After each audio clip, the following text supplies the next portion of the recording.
one application of these linear functions is what is called supply and demand. So in supply and demand, we've got a supply function, and here we're using P equals S of Q. So this P is acting like our Y, and the Q is acting like our X. Q is quantity, and P is price.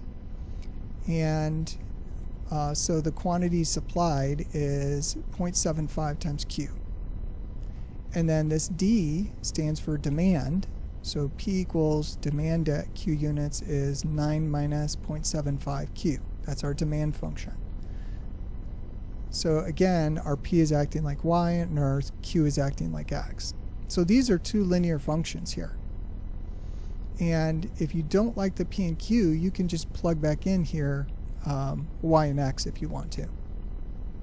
So if you graph these two functions, the supply function is going to go up from left to right. So notice this is 0.75Q plus 0. So our y-intercept there is 0, and our slope is 0.75. So y-intercept is 0, and then slope is going to be rise 3, run 4. So if you go up 1, 2, 3, and run 1, 2, 3, 4, right there, you're back on the line. So that's how we got this supply line.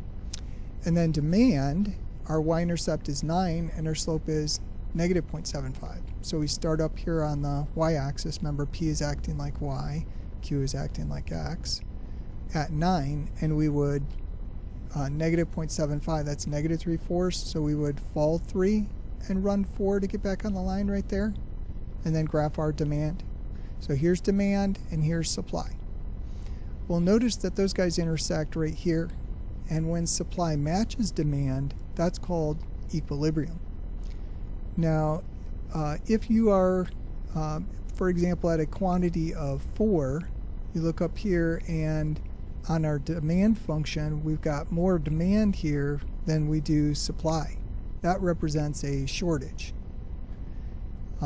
Here at a quantity of 10, though, our demand is down here, but you go up here and our supply is above that. So that represents a surplus. Well, we want to find the equilibrium price, so the market price. That's going to happen when supply and demand exactly equal each other. So notice in this function they're saying use algebra to find the equilibrium quantity and price for the supply and demand functions. So when they say find equilibrium quantity price, we're finding the intersection of the two lines. That means that point is on both lines. That means these equations have to be equal to each other. So all you do is you take and set your supply equal to demand. So we're going to take that 9 minus 0.75Q, and we're going to set it equal to 0.75Q. And we'll solve for Q. So we want to get our Q terms over on the right hand side, so let's add 0.75Q on both sides.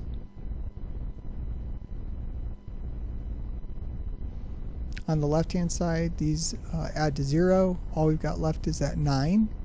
On the right hand side, 0.75 plus 0.75 is 1.5Q. And then divide both sides by 1.5. So these divide off, and we just get Q. And then 9 divided by 1.5. So let's see what we got there. 9 divided by 1.5 is 6. So our equilibrium quantity is 6, and you can see that right here. And it looks like if we go across, looks like our equilibrium price is going to be between 4 and 5. How do we find that? We'll plug back into either equation, and you can find the p-value. Let's use the second equation because it's easier. So our P, equilibrium price, is going to be 0.75 times Q, which is 6. So we just do 0.75 times 6. So 6 times 6 times 0.75 is 4.5. So 450 is our equilibrium price. 6 is our equilibrium quantity. And yeah, this does look like 450. So 450 price, 6 quantity. So that's what the market would set, where supply exactly meets demand. So if you see equilibrium price and quantity, you're setting the equations equal. So I just graphed these here so that you could see a picture of what is going on, but I'm using y-intercept and then slope is rise over run to get those.